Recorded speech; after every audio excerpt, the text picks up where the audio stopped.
Hello, rock stars, and welcome back to day 3 of our quilting plan challenge. I'm so excited because today is the beginning of how we're going to transition talking about quilting plans. So the last 2 days, it has been a lot of theory, a lot of ideas, and today we start to make a transition into more practical applications for this quilting plan challenge. So if you are here, go ahead and say hello in the comments. I'm going to get y'all pulled up on my phone so that I can see your questions and your comments and engage with you guys as we are going along. I'm so delighted to have y'all back with me for our 3rd day.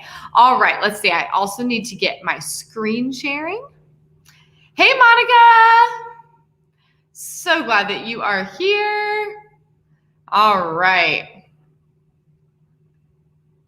So as I said, welcome back to day 3 of our quilting plan challenge. My name is Holly Ann Knight of String and Story, and it is my job to guide you to quilt with confidence. This is one of my very favorite events that we do here at String and Story because I really think understanding how to make decisions about what to quilt where on your quilt is important foundational knowledge for beginning your free motion quilting journey or becoming someone who confidently and routinely finishes your own quilts. So far today, this week as a little review, in lesson 1, we learned about a quilting plan being a roadmap that allows us to practice on paper so that we can later free motion quilt without fear of messing up our quilts, right? We essentially get to rehearse on paper or rehearse on our iPad, as we're going to talk a little bit about today, and figure out what we really think is going to look best on our quilt before we take it and put a needle through our fabric and then have to deal with, whether or not we like it there. In lesson 2 yesterday, we talked about different jobs for our quilts and the different types of quilting plans that we might use for each job. So we talked about how different quilts get different amounts of use. And we talked about how if a quilt is going to get really heavily used, we might want to consider a simpler quilting plan. And if a quilt is going to get less heavily used, we might put a little bit more complexity into that quilting. Now, of course, the idea there being that if something is going to get really used and loved to death, putting a lot of time into the quilting, it could be hard to watch, right? Sometimes we get really attached to our creations, and watching that quilt get loved to death, if we spend hours and hours and hours quilting it, can be difficult. But you may also be like me, and you just love putting a personalized touch onto almost everything you quilt, and you may go, you know what, it's okay if it gets loved to death. It's good practice, it's good experience, and I like the effect. Totally up to you, but we talked about some of those different angles yesterday. Hello, everyone. I see you guys hopping on. So welcome, as I said, to lesson 3. We're making a transition towards more practical applications for quilting plan knowledge today. If you are just now joining us, do make sure that you head to stringandstory.com/quilting plan challenge.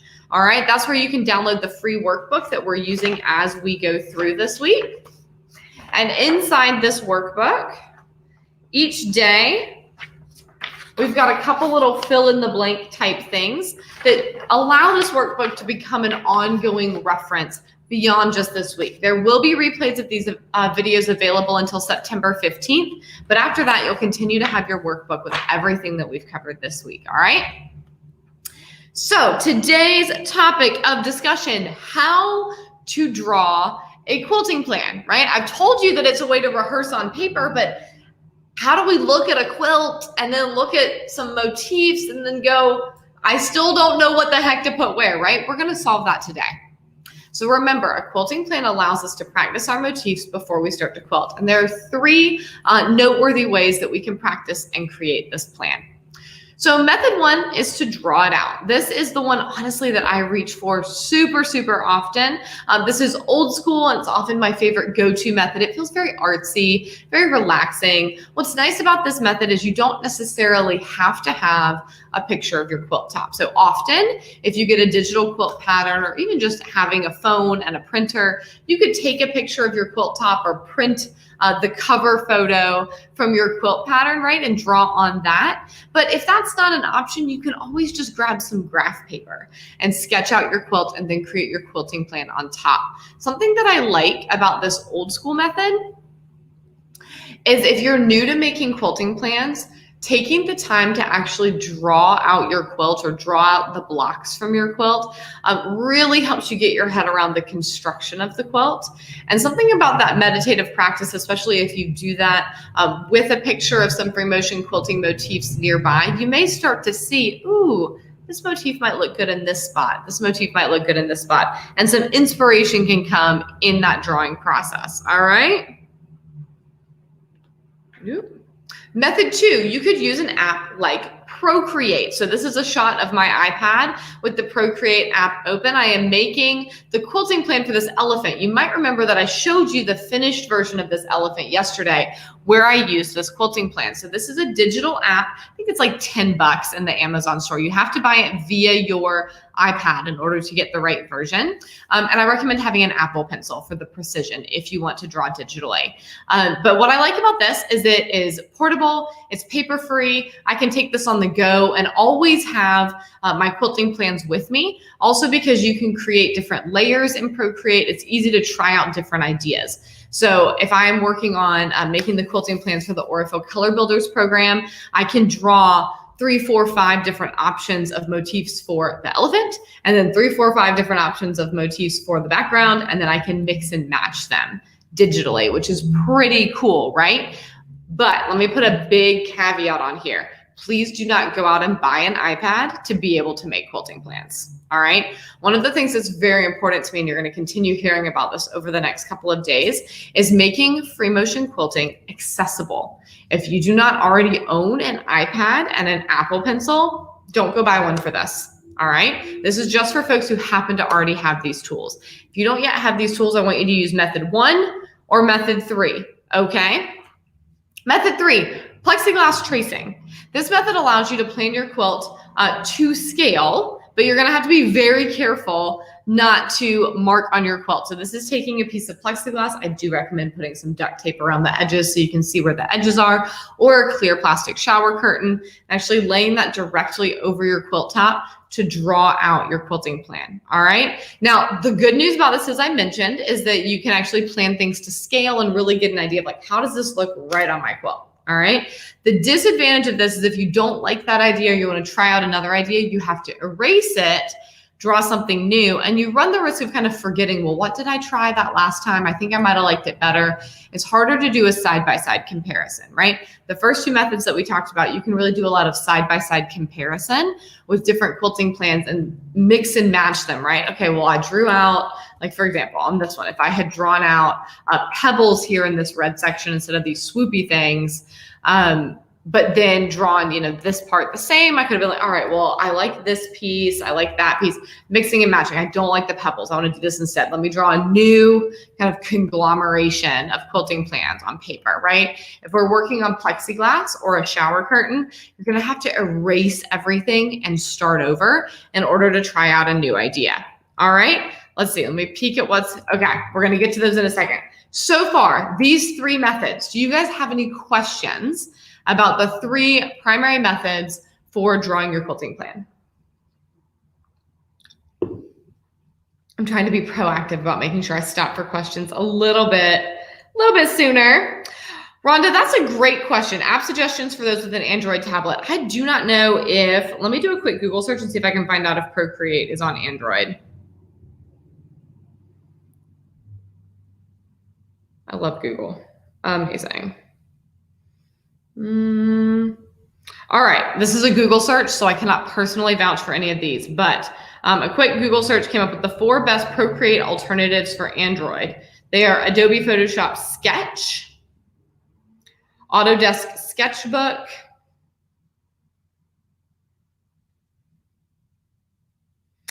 Ibis Paint 8, Paint X, and Teosui Sketches. So what I would recommend if you have an Android tablet, this is a great question, is type the same thing into Google. I literally typed in Procreate for Android and just see what some of the alternatives are and find an inexpensive one to try out. Great, great question. Oh, and a few people say that they use Sketchbook as the alternative. That is fabulous. Great, great, great. Sandy asked, could you use press and seal I guess, on top of your quilt top to make your quilting plan, I truly wouldn't. I don't love this plexiglass method personally. It makes me too nervous. I do not like inks near my quilt.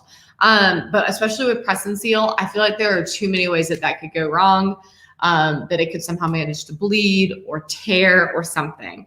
And I just don't ever want you guys to have a horror story of ink getting on your quilt and not coming back out. All right, good questions. So Betsy, the way that you would use it is you would put your quilt top on a flat surface and then put the plexiglass or the shower curtain over it and smooth it out, like smooth the shower curtain out, and then draw on it with a whiteboard or a vis-a-vis marker. I recommend colored tape to mark the edges so that you don't lose them and accidentally mark on your quilt. Yep. Yes. All right. Great questions about these methods. If you have any more, feel free to drop them in the chat. I'm going to keep going for the moment. So if you're new here, I showed you these motifs yesterday, and these are what I am recommending as our palette as we are making our quilting plans together. So there are endless motifs out in the world, right? But limiting ourselves to just 10 makes it a little less overwhelming. So we have the meander. Can y'all see my mouse? I hope you can see my mouse. Let's see. My version pause. Yes, you can. Brilliant. The loopy meander. These are switchbacks here. Think like a road with a switchback at the end. Swirls. Ribbon candy, aptly named. Paisleys. Pebbles. Wood grain. Smoky swirls. And here at the bottom, square spirals. All right, so these are 10 motifs. If you were already signed up for the workbook yesterday, then when I sent out the replay email, a little PDF of this drawing was attached to the email. It was embedded in there that you could click on it and download the PDF. I will send it out again today. So as I mentioned at the very beginning, if you have not yet gone to stringandstory.com/quilting plan challenge and entered your email to get our workbook, make sure you do that so you can also get this little bonus download, okay? Now that we know how many motifs we need to choose, and oh, did I skip a whole section? From yesterday. Let me review. I was like, now I've confused myself. Remember yesterday, our 3 types of quilting plans. For an all-over design, we choose 1. For a semi-custom design, we're going to choose 2 to 3. And for a fully custom, we're going to choose 4+, okay? So now that we know how many motifs we need to choose and how to draw them, either with paper, a digital app, or plexiglass/shower curtain, how do we know which motifs to pick and where to put them? It's a good question. So question 1 that you might want to ask yourself, what part of this quilt needs to stand out? Yesterday, we looked at the Star Bright quilt together, and I showed you how I had left the orange star points without a quilting motif drawn in them, right? That's because that's part of the quilt that I really want to stand out. I did caution you that you don't necessarily want to leave anything larger than your palm unquilted, right? But that leaving small areas unquilted for emphasis can really provide a great pop effect.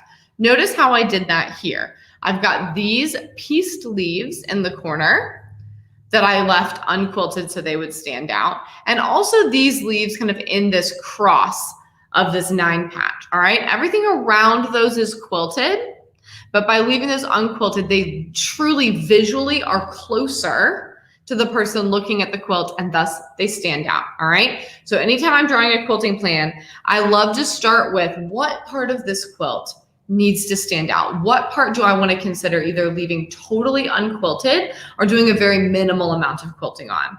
I actually have, I don't know if I'm going to be able to lift this up gracefully, but I have a star quilt block sitting right here in front of me. And I want the star points to stand out, but they're larger than my palm. So what I'm doing is I'm stitching in the ditch around the star, and then I'm just adding some simple straight lines to kind of secure the central part of the star points, but it doesn't add a lot of texture, a lot of distraction. So the center part of this block where the star is will be mostly unquilted and really stand out to the viewer. All right. Question number 2, do I need to choose a background motif a border motif. These are major structural areas of our quilt that it's good for them to have their own motif and to be quilted so they're nice and secure, right? These are the first 4 of the Aurifil color builder blocks that I've been referencing a couple of times now. And you'll notice for each of these, I've chosen a very particular background motif. If I had a quilt with a border at the same time, I would consider drawing into my quilting plan a motif for the border. Just for reference, here's a few ideas for that, all right? So over here on the left, these are more border ideas. We've got the switchbacks, square spirals, double ribbon candy, and feathers. These are motifs that can go pretty wide and you could use in a pretty large border successfully. Of course, there's more that you can use. I just want to give you a visual of a few that work really well, all right? Here are a few of my favorite sashing ideas. So sashings are generally 1 to 2 inches wide. They're not nearly as big as borders that typically will start, well, sometimes you'll have a skinny border, but you know, that big outer border will generally start at 2 to 3 inches. So these sashing ideas are designed to be a little bit narrower. They add their own texture. These are areas of the quilt that are not necessarily going to be what we want to emphasize, right? Often things like star points or applique or interesting little triangles or little sections of color are going to be the thing we want to draw the eye to. But for these structural elements, they need to be securely quilted, but not necessarily overly fancy, except for maybe a nice feather border. So it's good to have some ideas in your back pocket. So here for sashings, wishbones, always my favorite. Ribbon candy. Notice that ribbon candy could go either way, as could switchbacks. These are very adaptable designs. Finally, pebbles or bubbles. I've done these up to like quarter size, just stacked on top of each other in sashings or skinny borders. Looks so, so good. All right, so to review our first 2 questions. Question 1, what part of this quilt do I want to have stand out, right? What do I want to really pop and leave it either unquilted or as lightly quilted as possible because it is the star of the show? Question number 2, are there major structural elements that I need to choose motifs for? A background, the sashing, the borders, okay? Good background motifs are often things, if you go back and look at the ones that I chose here, I've got a meander, I've got some paisleys, here's some square spirals. This is just wavy lines. I got a little fancy up here, but for the most part, it's just wavy lines filling in the background, right? Question number 3, have I considered the idea of visual contrast in the densities of designs or organic versus geometric designs? We talked about this a little bit yesterday because it's a big concept and I wanted to kind of go into it a little bit.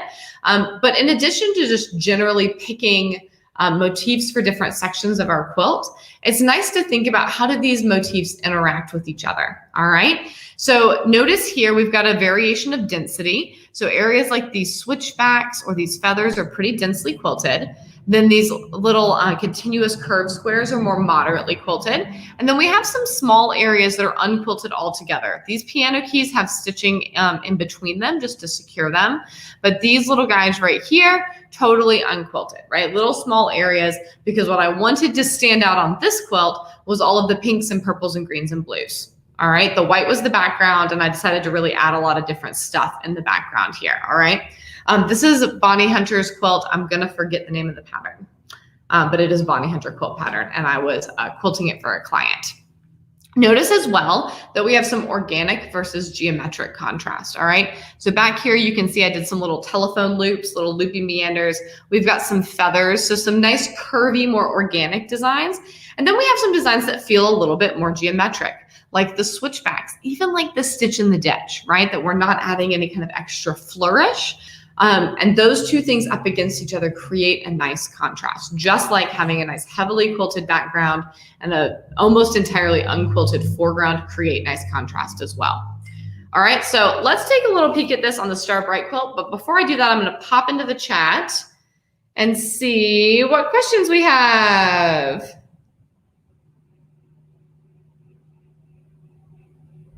So Joe suggests using transparencies and a new sheet for each design. So Joe, the only challenge that I would have with that is it's going to become expensive really quickly, right? One of the things that I love even about just the idea of drawing on paper is that it's a really low investment point to get started. And we want to make free motion quilting as accessible as possible. But would that work? Yes, it totally would. Let's see. If doing method 3, yes. Okay, so Rhonda suggests that if you're going to be drawing with plexiglass or drawing with a shower curtain, to take photos on your phone of each design idea. So you can kind of swipe through them afterwards and pick your favorite. Yep. Great, great, great.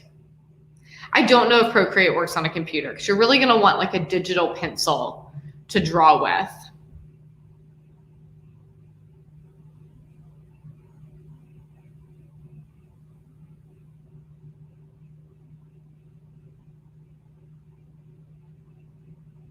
Let's see, I'm just scrolling through to make sure I did not miss any questions.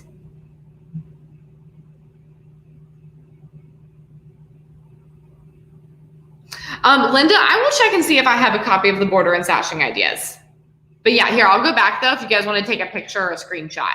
Do that real quick while I make sure I didn't miss any other questions. Yes. All right.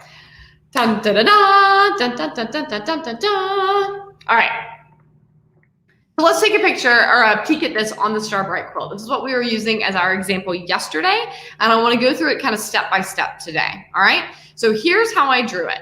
First, I started with deciding I wanted my orange star points to be the thing that I wanted to have stand out. All right. Now, as I mentioned yesterday, the reality is that these star points are quite large. They cannot stay totally unquilted. To that end, in fact, you know what? I'm going to turn on my sewing machine so I can pull this quilt out that's right here in front of me. The Rockstar Guild folks will recognize it because I want to be able to show you what I'm doing on this quilt, and I think it will answer a lot of your questions, like, what do I do if I do need to quilt in star points? Okay, so you guys can see here how I'm just adding this little line. Here, let me exit out of, y'all aren't going to be able to see this while I'm sharing my screen. Who am I kidding? Okay, there we go.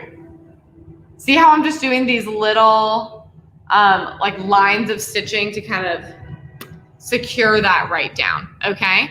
So that is an option for securing star points that are maybe a little bit too big to leave entirely unquilted.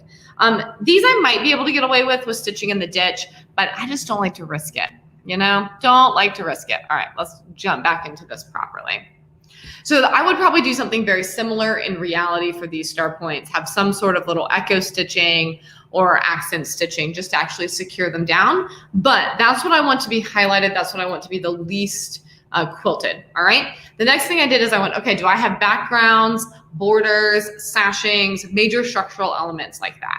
Yes, I have a background. So what design do I want for the background? Happened on Paisley's for this one. Swirls would be another really logical choice for this background. I just wanted to be able to use swirls over here. So I went with Paisley's. Now, as I'm working on this quilting plan, this is literally the order in which I'm drawing it. Okay. When I'm drawing a quilting plan, especially a more custom quilting plan like this, I don't necessarily immediately think through how I'm going to move around to quilt it. I just focus on putting each motif where it belongs. All right.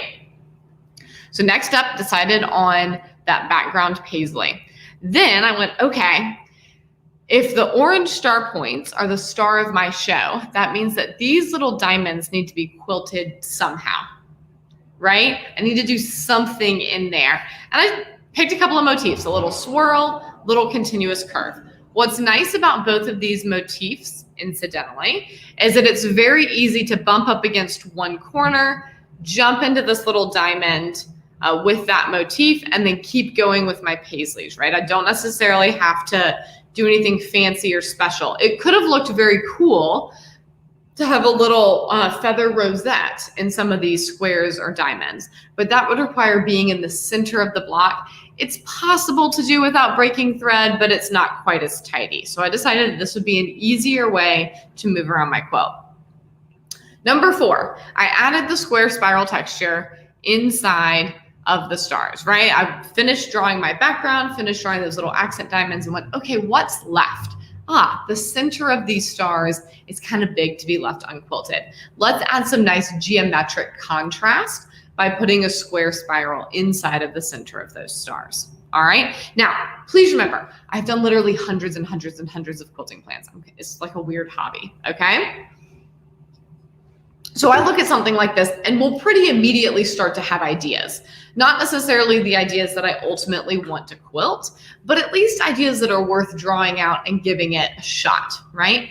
Please, please, please do not panic if you look at your quilt top and you're like, yeah, this is gonna take a while to make some decisions about, right? This is why it's valuable if you can to either print out a picture or just have plenty of graph paper handy to try out different ideas so that you can really experiment and trial and error this, okay? Any questions about kind of how I applied those 3 questions of drawing quilting plans to making this quilting plan here?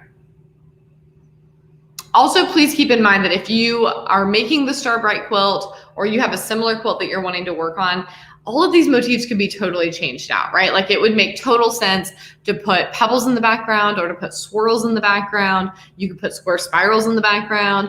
You could put swirls in here. You could put pebbles in there. There's endless possibilities. There are not right or wrong answers here, right? We're just thinking through the elements of our quilt, putting motifs in there that we like, seeing if we like how they go together, all right?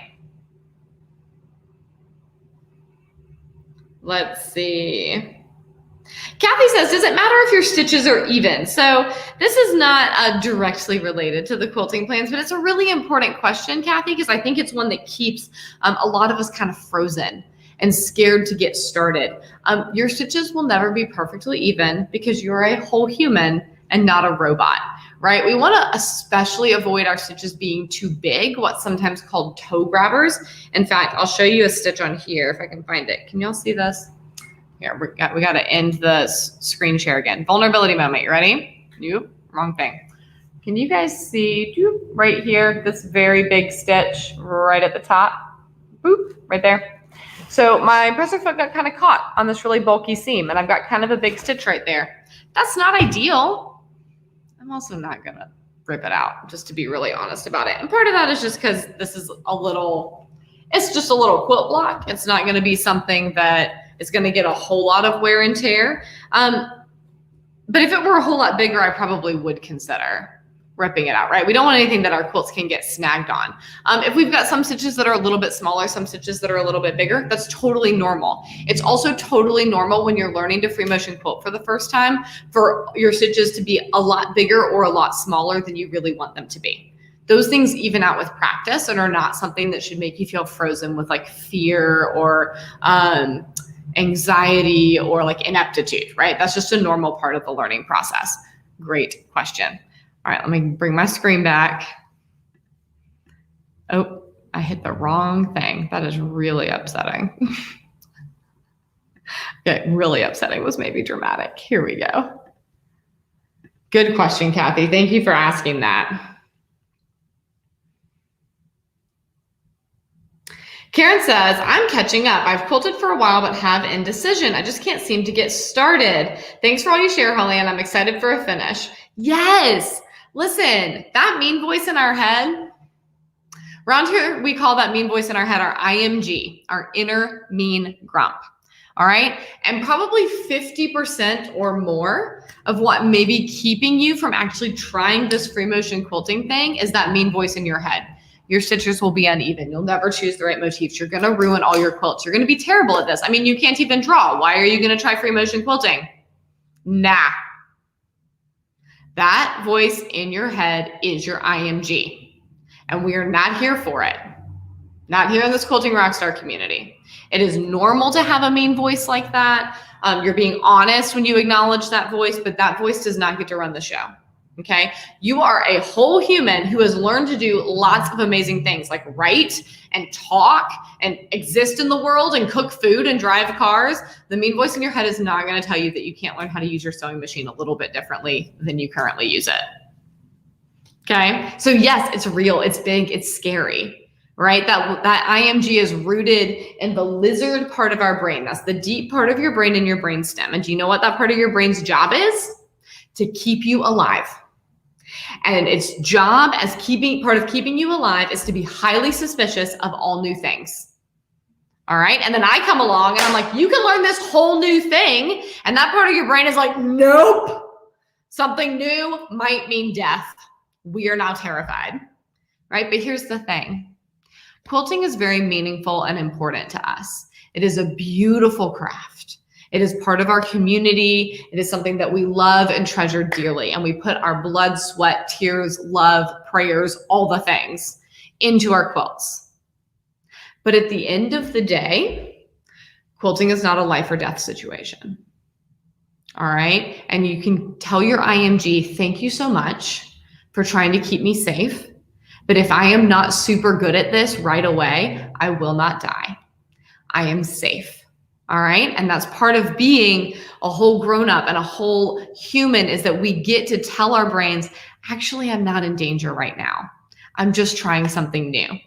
Thank you for trying to keep me alive, but I'm going to move forward in action anyway. And I may not get it right at first, but practice makes progress, and I can learn this new thing because I have lots of evidence of all these other new things that I've learned over the course of my lifetime. All right. So just a reminder, you're exactly right that indecision is real, but we also get to push past it. So Judy, if you missed the IMG definition, it's a little pet term we have around here for your inner critic. It stands for inner mean grump. It's that voice in your head that's just terrible, you know? All right. Let's see. Kelly says, do you stitch in the ditch around the items you want to leave unquilted? Usually, yes, I will. It helps keep them more secure. It is my least favorite part of quilting because it can be very tedious, but it really does make it pop and makes it look really nice. So I do encourage it. So Betsy, after you draw on your plexiglass or your paper or your tablet and you like it, how do you transfer it to your quilt? You do that with thread, right? So what's really interesting, I don't know if I like the word interesting. What I really love about the way that I teach free motion quilting is I really try to minimize how much marking we do on our quilt. All right, I really come from a way of teaching that I want to teach you how to understand the motifs and how to fill in spaces with the motifs by drawing, by making quilting plans, and then you draw those motifs on your quilt with your sewing machine. All right, we get to skip that kind of messy middle step of marking everything up and the stress of then trying to trace all the marks that we made. And that's not to say that there's never a time to mark on your quilt, but we can definitely minimize it and streamline this process. Louise says there's an old Amish quilter saying, only God's perfect. I love that. Exactly, Roz. Practice makes progress. Practice makes improvement. Glenda says, can you quilt each block? If you do, how does one put the whole quilt together? So Glenda, that is called quilt as you go, where you quilt a quilt in sections and then you stitch those together and you hand stitch like a cover on the seams on the back. All right. I'm not an expert at it, but that's the general theory. So yes, you can do that. Yep. All right. Yay, yay, yay. All right. Good questions, you guys. Ready? So tomorrow we're going to talk about navigating quilting plans. That means that we're actually going to talk about where to start quilting and how to move from one motif to another. Sometimes we can do this seamlessly and sometimes we'll break thread. You'll remember that we talked through this a little bit yesterday. If sometimes we start in the middle of a quilt and work out. Sometimes we start in one corner and work our way down. Sometimes we can do the whole thing, only having to like bury threads when our bobbin runs out. Sometimes we're having to start and stop a lot depending on the quilting plan. All right. Oh, before homework, I want to just give you guys a quick preview. By the way, don't miss it. There were 2 pages for today on the how to draw a quilting plan. And unfortunately, this PDF is not fillable, but you could just download the PDF and then type notes in a separate like digital document if you wanted to. So tomorrow we're going to actually look at that traditional quilting plan that I showed you guys on Monday. And I think that it'll be a really helpful tool for kind of your first foray in learning how to navigate quilts. All right.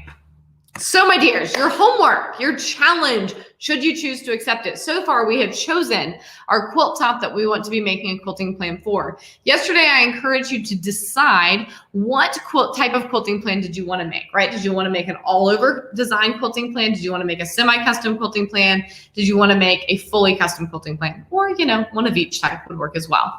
For tomorrow, I want you to think about what tools are you going to use to draw your first quilting plan. Do you have a tablet that you're going to use? Are you going to get some graph paper? Are you going to take a picture of your quilt top and print it out? Do you want to use the Plexiglas method? Which method do you think is going to work best for you? gather the supplies for that, and bonus points, go ahead and start doodling out some ideas for your quilt top. We've talked today about the different questions that you need to ask yourself, and I know it can feel a little bit overwhelming to just like jump in and do the thing, but I want you to use that picture of the 10 different motifs that I showed you. As a reminder, I will email it to you with the replay email of this. So you need to be signed up for the Quilting Plan Challenge at stringandstory.com/quilting plan challenge in order for me to email it to you, right? I have to have your email in order to send it, but it's a free registration. So make sure that you're signed up. I'll be sending out that visual. Until the visual arrives, you can always just replay this video and pause it on that slide, right? And I want you to use that visual of those motifs to start playing around with what might you put in the background of your quilt, or the sashings, or the borders, or the negative space, or the triangles, right? Y'all, this is so exciting. I know that there are some of you who are thinking, Holly-Ann, I do not feel ready to do that. But remember, this is why we're drawing it out first. Because what's the worst that can happen? That you don't like it, right? You draw it and you go, oh, I don't love how that looks. That's okay. It's okay to not like stuff, right? And it's okay to try again. So go ahead and jump in with both feet, give that a whirl, and you just might surprise yourself. Please don't forget that you have probably looked at hundreds or thousands of quilts, and you may know more than you think you do about how you may want to quilt your quilts. All right, so final reminders. Start drawing quilting plan ideas for your chosen quilts, and then meet me back here again tomorrow at 3 p.m. Eastern for lesson 4, navigating your quilting plan. So this is the in-between step between drawing a quilting plan and figuring out how would we actually stitch this out on our sewing machine. All right, as a reminder, we are here on YouTube every day. The link is the same. So just go to youtube.com/c/stringandstory. That link is in every email I've sent you guys. It'll bring you to my channel and the video will pop up when I go live. If you get to about 301, 302 and you haven't seen the video pop up, just go ahead and hit refresh. Should bring it right up. All right. Thank you so much for being here with me today. Do you have any closing questions as we wrap up our lesson? G'day, Heather. I'm so glad you're here. Oh, Roz, I love that. So Roz likes to use a 20 by 24 sketch pad for her planning with a pencil and a big eraser. Oh, that just sounds so wonderful, wonderfully art supply-ish. I love art supplies. Louise, I'm so glad that you're enjoying the Quilting Plan Challenge. This is truly one of my favorite series of teachings that I do. Kathleen says, this is my first time in my many years of quilting that I'm actually making a quilting plan. I've just used stencils with Pounce or eyeballed machine quilting. This is too exciting. It is too exciting, Kathleen. Congratulations. Congratulations, congratulations. Yay, yay, yay. All right, loves. Fabulous questions today. Thank you so much for joining me once again. It's amazing to me already that we're on day 3 of the Quilting Plan Challenge, but I'm excited more than ever because from here we just get more and more practical in what we're talking about, getting you closer and closer to being ready to quilt your own quilts. All right, I will see you tomorrow at 3 p.m. for lesson 4. Have a great evening.